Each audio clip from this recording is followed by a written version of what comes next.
আগামী জাতীয় সংসদ নির্বাচনে নিরপেক্ষ ভূমিকা রেখে অতীতের বিতর্কিত ভাবমূর্তি কাটিয়ে উঠতে চায় পুলিশ।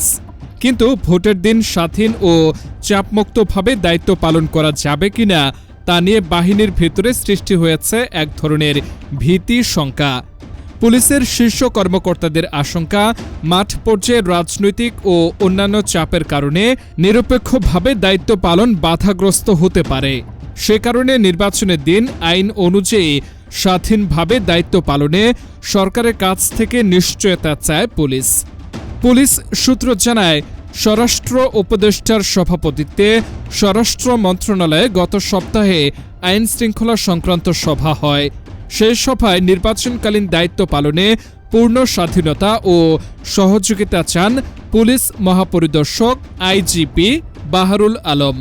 বৈঠকে তিনি বলেন, রাজনৈতিক দল ও সরকারের পক্ষ থেকে সহযোগিতা না পেলে ভোটের দিন চাপমুক্তভাবে কাজ করা পুলিশের পক্ষে সম্ভব হবে না। এতে ভবিষ্যতে পুলিশের অস্তিত্ব ও বিশ্বাসযোগ্যতা আরও সংকটে পড়তে পারে।